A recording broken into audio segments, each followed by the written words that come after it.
Hello, hello. Good day, everyone, and welcome to another Panama Crosstalk. I am your host, Eric, here, and with me on the other side is Mr. Jeff Carter, owner of Dockery 23. What do you know, my friend? How are you doing today? Hey, another day, man. We've been granted another day walking amongst the living. You know, that's a Uh, blessing. That's a blessing. yeah, there's some sad news that is that we heard about today with expat who uh, didn't make it. Uh, Yeah. Went out It, for a it's, walk and had some issues coming back, some signs, and didn't make it. It's a sad thing. It tells us definitely that we should definitely have some people in our corner when you come down here and have some things in order, opposed to not having them. So people what's going on with you and how to get in touch with you and all that. oh, yeah, definitely. Brother's name was James Gould. He was a regular customer here at Daiquiri 23. He also just created a bourbon group that, people loved and joined. They're having a tribute to him tonight at Umami.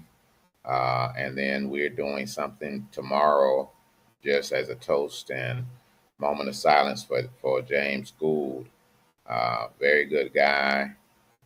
Unfortunate that, he was just hitting his stride here in Panama. Mhm. And today's topic, we really didn't know where we were going to go at with our topic today, but it's going to cover um, what happens when something like this goes in this direction. Our goal is to continue to build a community of togetherness. Thank goodness that someone was a good friend of his that was checking up on him and was able to get to him within about 2 hours, but he was unresponsive once they were able to get into his apartment.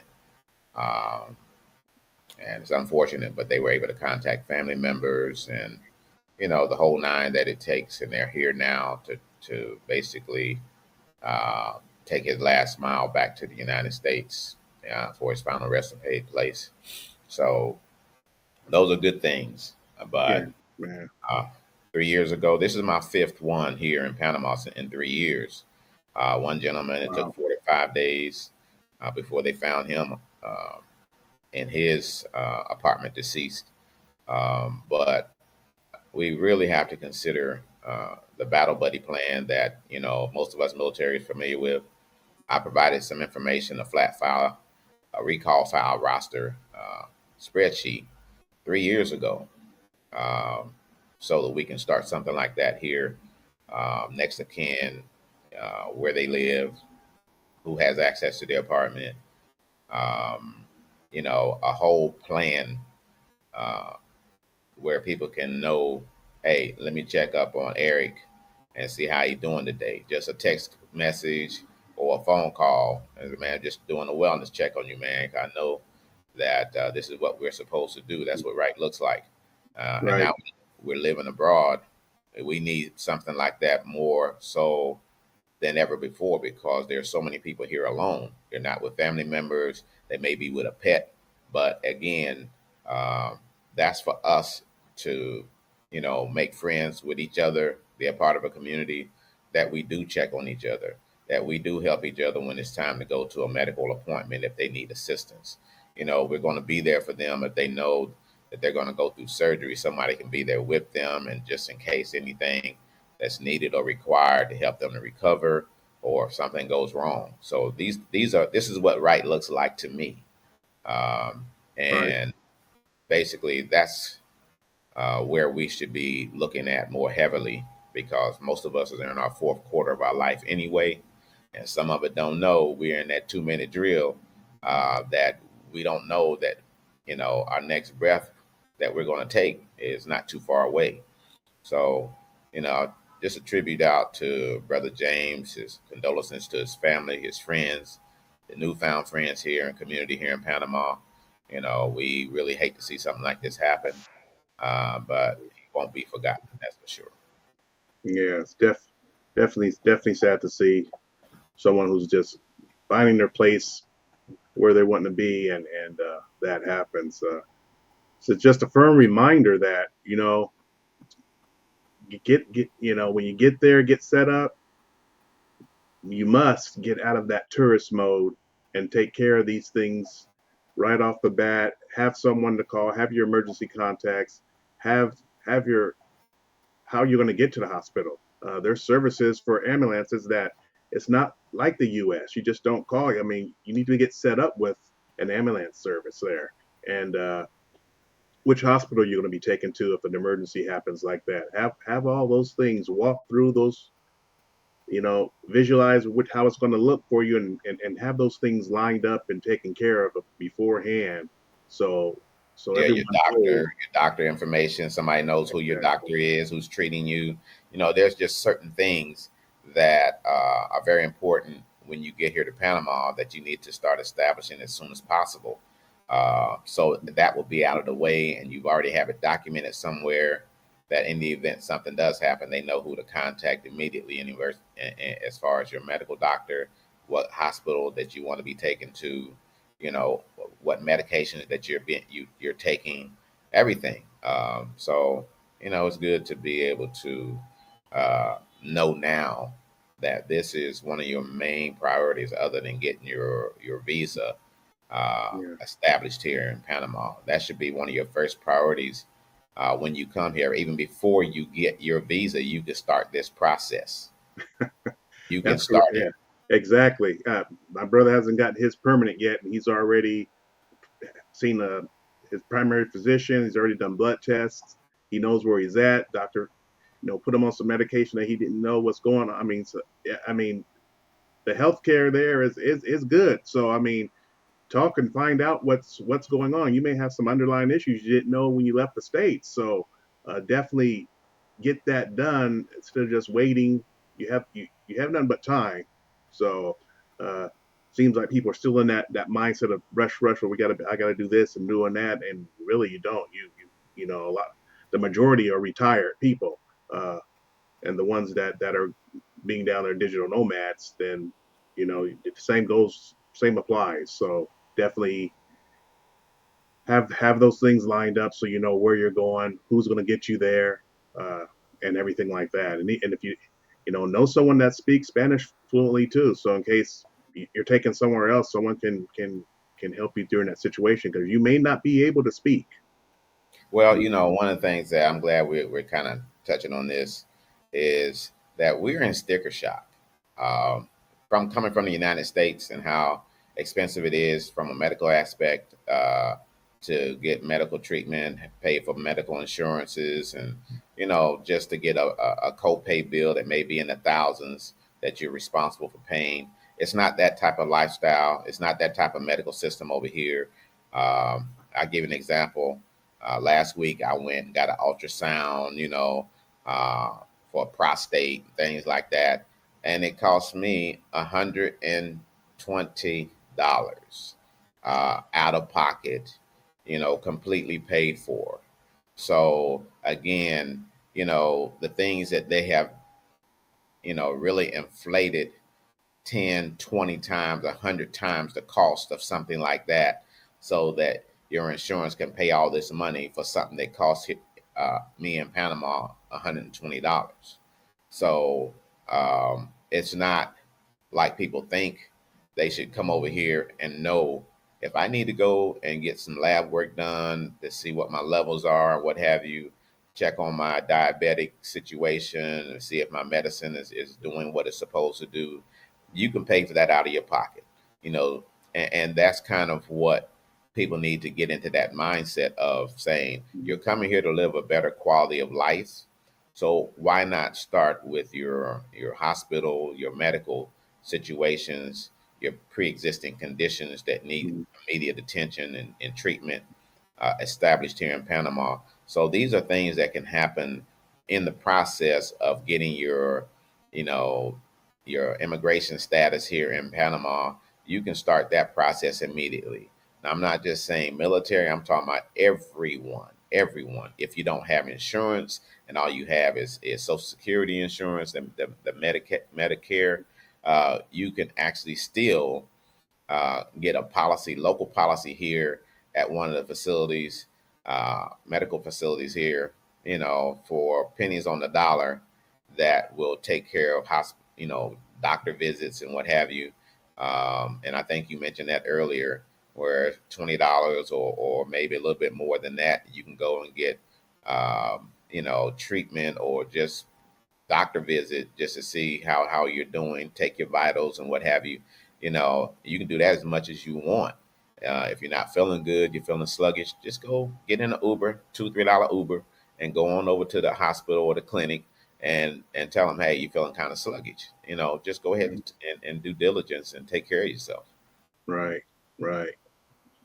Yeah, definitely do something like that. So you're taken care of and you know where you stand at that point.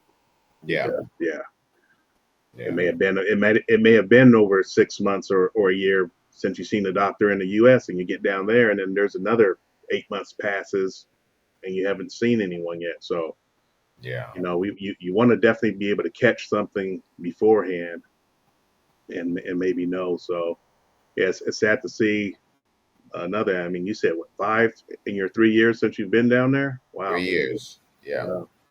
Yeah. three. So again, um, I know we're just going to, finalize our conversation on this and then go on to the next topic, which we're flying by the seat of our pants today. But it's always good to come off the cuff and be real instead of trying to have everything pre-scripted and what have you, Yeah. and taking us in a certain direction. But it's important that use the assets that are available to you, like I do the free one stop where I do have the medical hospitals coming over to Dockery 23 on the first Thursday of every month from 10 to 2.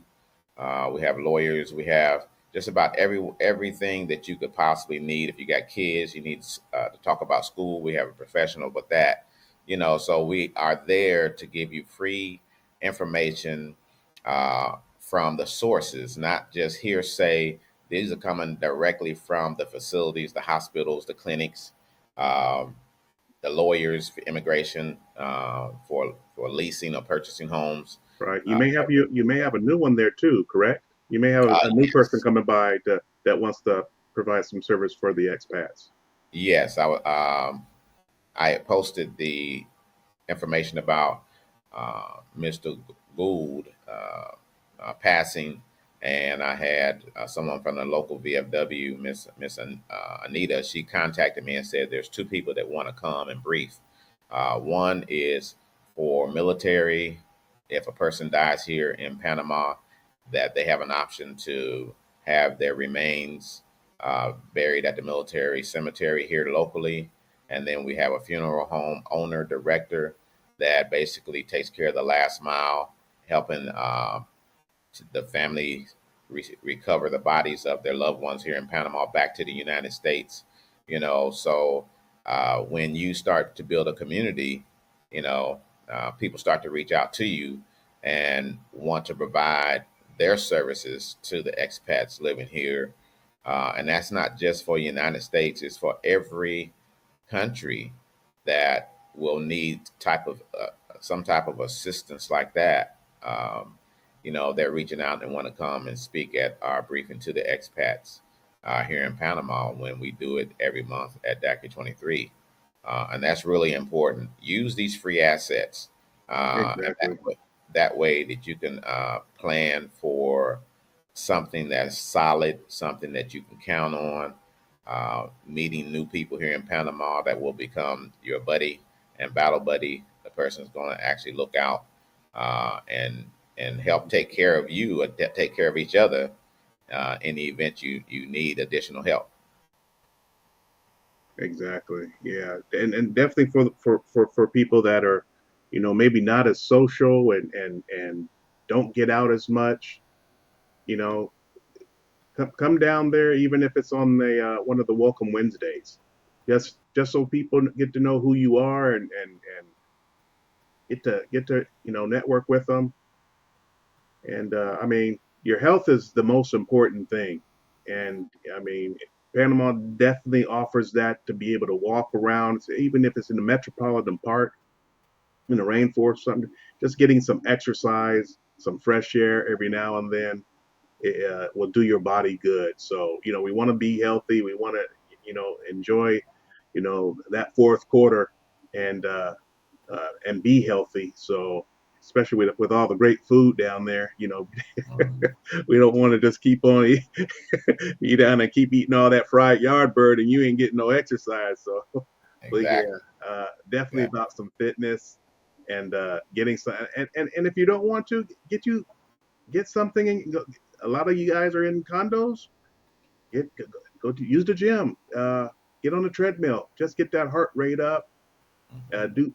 Do some type of cardiovascular exercise so you're able to enjoy more of the life down there in Panama. So yeah, that's that's where our mindset wanted to touch on. And if you guys have groups out there, you know, do the service, give this kind of information out. You can reach out to Jeff anytime and get that file that you can then share with your groups, your following, your tribe.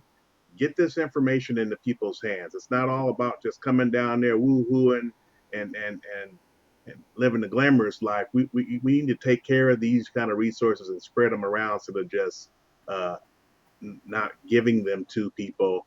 Let them have that information so they can know which way to go, which way to turn, who to go to, and who to see. So, uh, I'm glad you mentioned that. I want to touch on the tourists. People coming here just on a tourist uh, coming to Panama for the first time.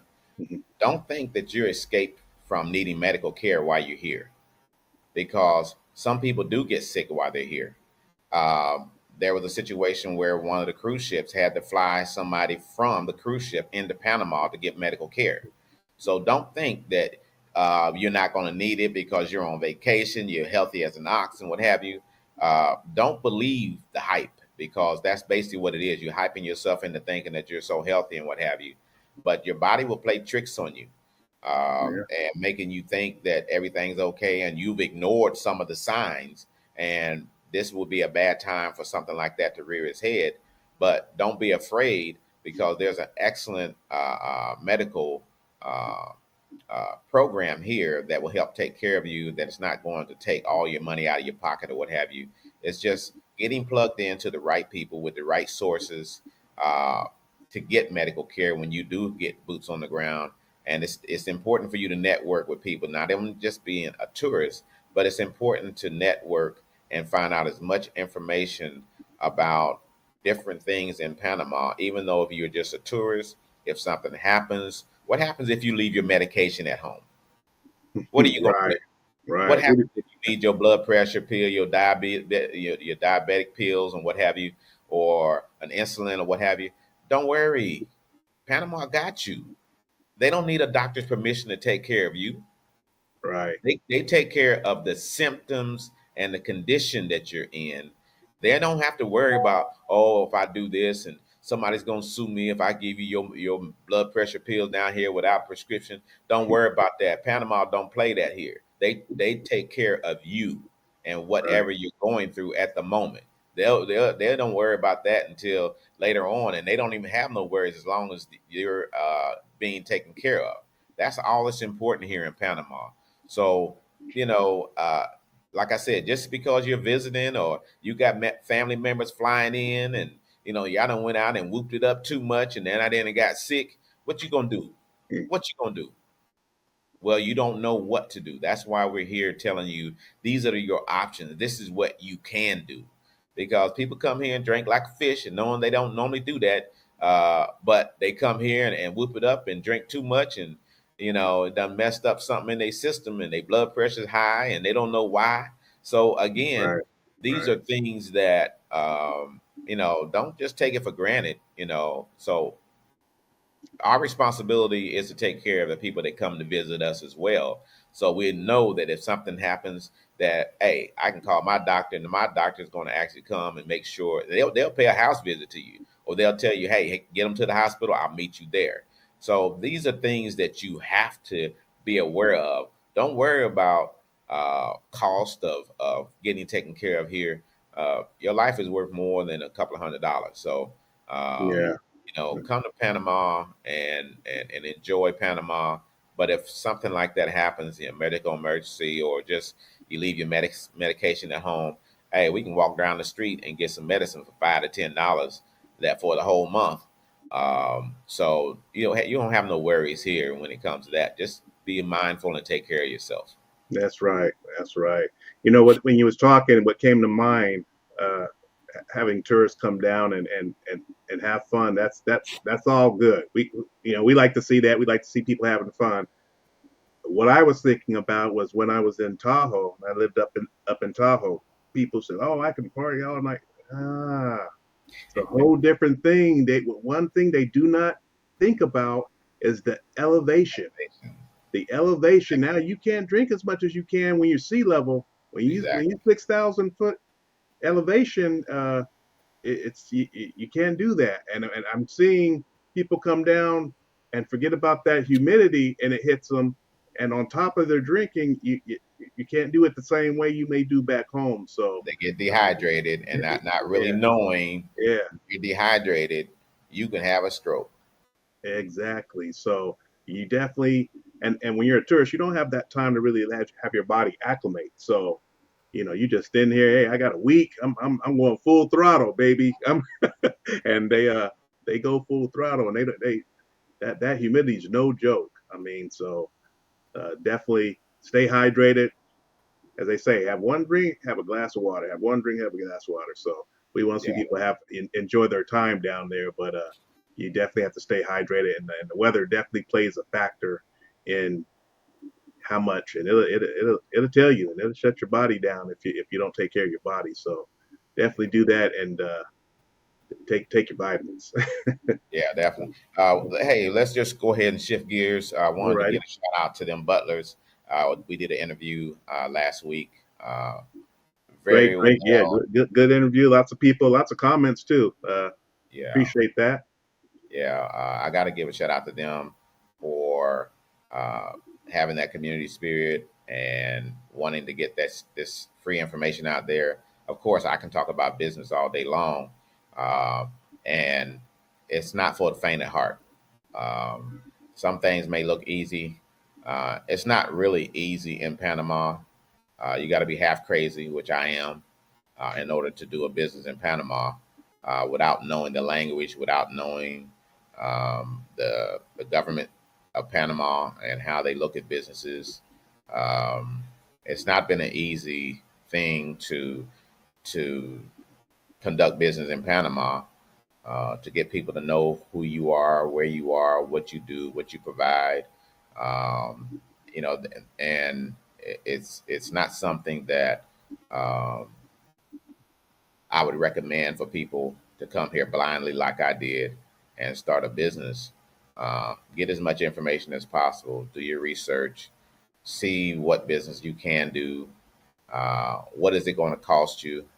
Then add a few more zeros on it, because you think that you got a plan and you're going to start with 30,000. You better add another zero on that, because that Yeah. may be what it takes to be successul. They don't know Because about those regulation, those health department people coming in, huh? He told they me don't about know. them coming in. He's like, man, they ain't Not only nothing that, nice. Not only that, baby, everybody got their hand out. They like, if you want this, you're gonna have to pay a little extra, or you're gonna be waiting for a month of Sundays to get it. So Right. you got to be prepared to pay the little extra uh, uh, amount of money to the person that's going to be providing the service. And how you pay them it depends on what kind of service they're going to provide for you, not just today but ongoing. So that's the name of the game. You got to know um, who's going to butter your bread, and do it legally. I'm not talking about doing anything illegal. There's shortcuts you can take here in Panama. Shortcuts meaning that I'm going to pay 2 or 3 people in this chain in order to get this process completed. I'm going to pay a little extra money to them because I need it done as soon as possible. So you should be willing to do that for your success. It's not about paying anybody. It's just this is what will make you successful. It's time. Time is money, and that never changed no matter where you're at. But I do want to pass that along. I'm always open to talk to people about different things, especially when it comes to business. I'm not the smartest person in the world. Uh, I'm a person that have always taken risks. I don't mind taking a loss as long as I'm doing my best and trying. Uh, but if you can't take a loss and you're not able to lose whatever your investment is going to be, keep your money in your bank account, be happy, travel, enjoy life. Because really, it's been a 2 year process for me, an everyday process to get up every day and go into that business and see how I'm going to make it successful today. Because every day you start at zero. Yesterday don't matter. Every day we start at zero. And I'm not a McDonald's franchise. I'm not any of those that know that as soon as they open their door, somebody wants some fries and a burger. I'm not that type of business. So I have to really work hard at generating a menu, a customer that's going to be loyal, not the same customer, but different customers. And then referral. People refer people there all the time saying, hey, you need to go by and check this person out at Dockery 23. I will talk to you when you come in. I try to greet every customer as they walk in the door because that's important to me. It's like seeing family I've never met before. And that's important to leave that good impression and that first impression when they do come to Panama and they see that someone that looks like them or have come from the same country or a different country other than Panama and was willing to take the risk to be a part of the community and share the experiences that I've had, good and bad, here in Panama. So it haven't been a bed of roses, because I get stuck all the time. But still, I try to help out as much as I possibly can. Excellent, excellent. What any events you have coming up down at Dockery 23? We're gonna do a little toast to our brother James Gould on Wednesday. We have a regular game night and welcome expat Wednesday meetup where expats can come and play cards and eat, drink, and socialize with other expats and make new friends. That's what we do every Wednesday. Um, and normally most days we just kind of play it by ear. Some people come in and play cards every day because that's what they like doing. And then we got other people that just want to come and get some information um, because they're not able to make it on the first Thursdays of every month. And so Right. I'll provide information for them when they do come if they want to hear more or considering moving to Panama. What can they do? How can they prepare? How can they be better prepared? And let me touch on this real quick. Uh, People that have to sell a home in the United States and you don't know how long that process is going to take. If your credit is good, either do one of two things: get an equity line of credit on that home, or refinance that home and get your equity out, and then put the property up for sale so that you already have that working capital in your bank account or have access to it to make your transition to Panama a lot smoother. So these are two things that I would recommend that you do as a final step of saying, I'm going to use that credit to my advantage to make this move. And this will help you considerably, not to buy another property, but it will give you the time needed to pay for your move. It will give you the time needed to get yourself adjusted once you get here.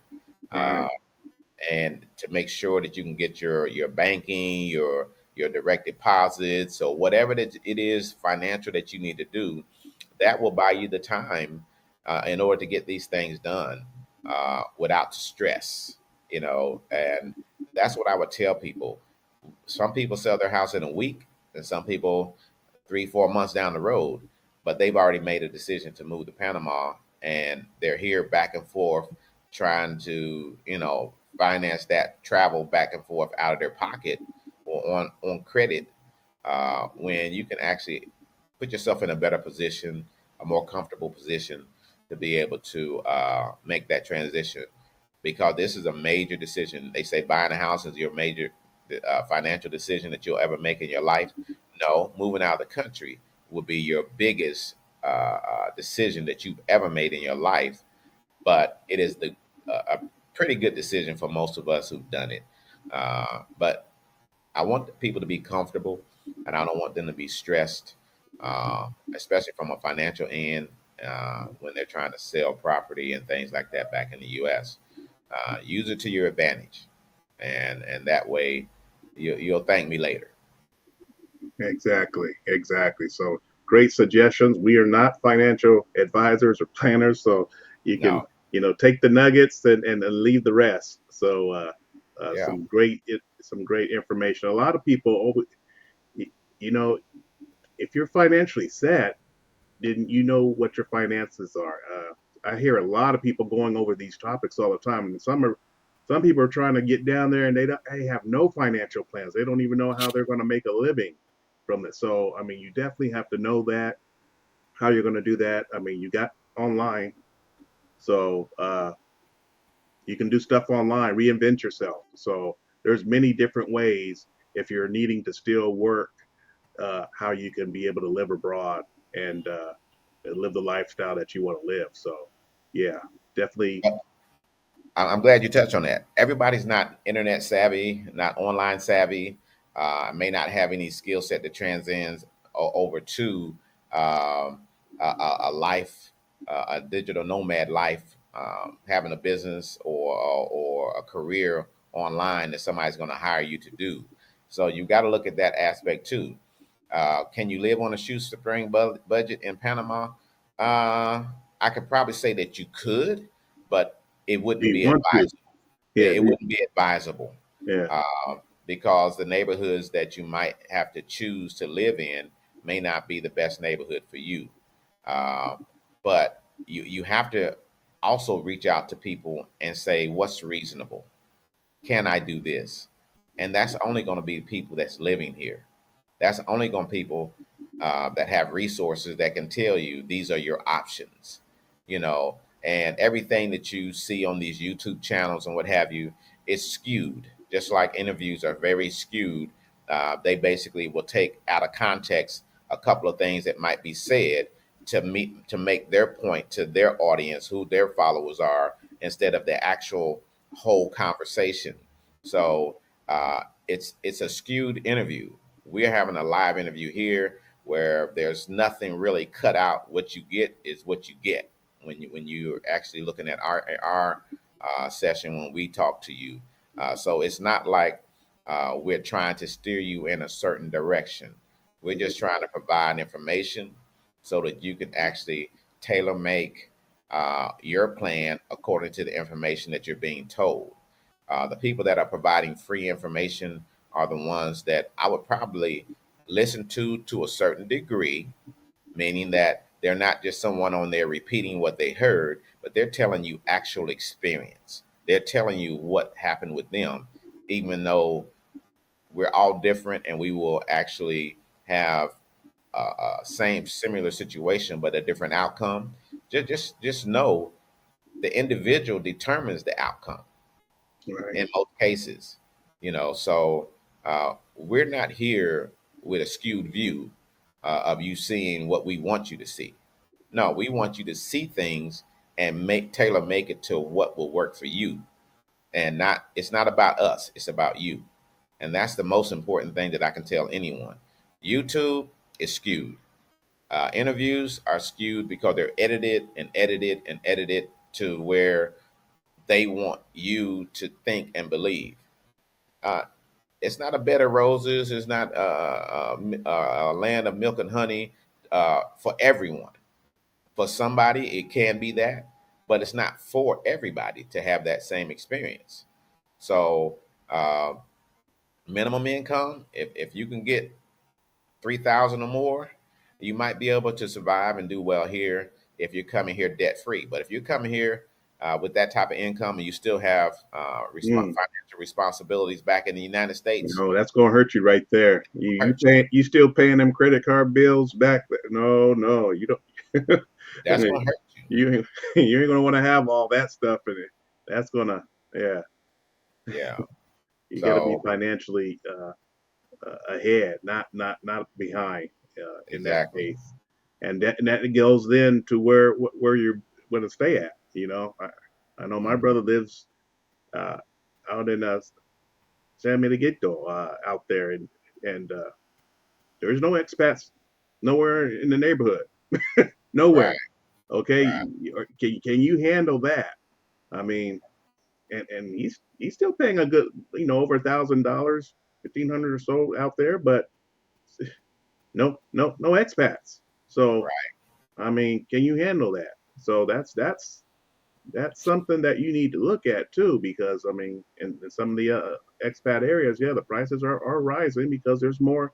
We're not just talking about Americans, guys. We're talking about Canadians, Europeans, uh, Yes. Colombians, Venezuelans. There's everyone's coming. Yeah. So it's you have to look at the full realm and what it's truly going to be like. So because it can change, as they say. Panama is Panama, and things are fluent. Things are always subject to change in a heartbeat. So Yes.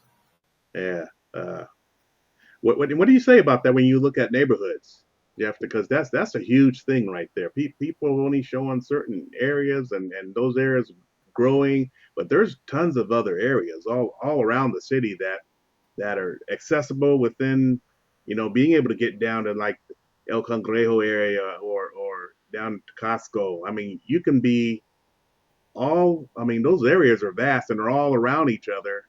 Hmm. But uh, I've walked through that whole through most of that area from San Francisco to Punta Pacifica to El Congreso. I mean, the whole area, all the way down from to Costco to it's to me it's I could live any of those places. Yeah. you know, I could live anywhere though, anywhere within all those areas. I enjoy all those areas. They're all unique. Some may be a little more louder. I mean, so what are you looking for? You looking for the high uh, skyscraper apartments and you want all the American amenities, the air and all that, or you want some of the older buildings. I mean, you got to really pick your flavor, and when you network, you get to know the whole area around there to see because there's a lot of good stuff and even the older buildings. I Well, actually one prefer of the the older things ones. that I wanted to add, myself being an ex licensed realtor in the state of Texas, also managing real estate for the United States government, United States and abroad in other countries. Um, in Panama, you have to get 4 or 5 different uh, realtors that can show you a range of properties in location and price. But also, it's good to get you a driver of some type that will take you to different neighborhoods and you'll see the different properties that's for sale and for rent.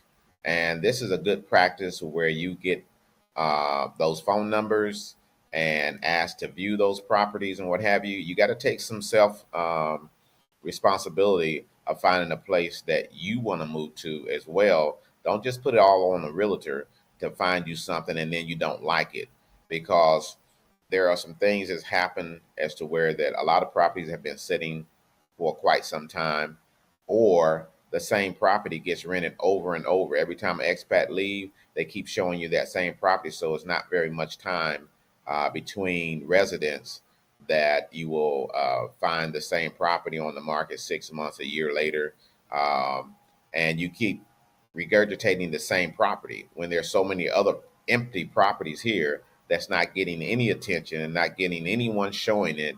So, take that responsibility and start getting out and go to different neighborhoods and getting out and talking to the apartment security to see if they know of any apartments available in these certain areas.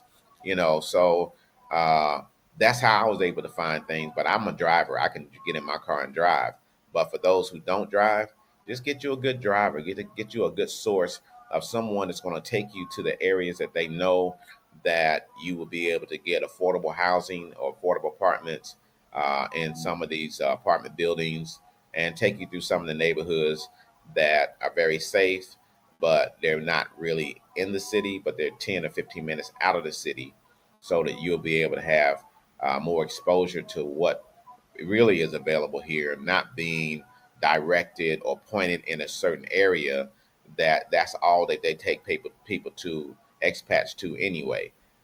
So that's my recommendation. There's so many buildings and apartments for rent, and they're not on any online advertisement. They're not listed with any realtor. They're not on anybody's radar, and you just have to drive around, and you'll find, you know, that place that's for you and it's affordable. So Yeah, that's my biggest recommendation. you'll definitely see the signs around. You definitely have to be proactive, and there's a ton of places, and that's a definitely good recommendation. Get more than just one person, because this person only has access to certain places that they're just going to keep showing you their places. So Exactly. get more people in there, and there's sites you can look at. Uh, also, well, once you get down But there, most of those are now geared at gringo pricing. They're geared oh, at higher pricing. So what you see online, by the time that you look at it, somebody else already has it. I went through that experience as to where I gave a list of properties to a realtor, and none of them were available, but they're still online as if they're still available for rent. yeah, But they keep them out there online. They don't remove them when they're rented. They don't actually do any of that. So you get a false sense of this property. This is always available. It's not. It's not yeah, true. yeah. It's just like So fishing. They just put it out there so you can bite, and then they get you. Oh, I have a place that's right near that, and then yeah, yeah. no, So exactly. but yeah, Well, that's the only thing that I would caution is that what you see online is yesterday's news. It's not something fresh or new unless you see that it was just put on the market today. exactly, Yeah. exactly. Well, guys, it's we went a little long today, but we had some stuff to cover there on that. So we thank you for checking us out here at Panama Crosstalk, and I am Eric, and that is Jeff, and Yes, we will sir. see you on the next episode, Panama Crosstalk. Take care, peace and love.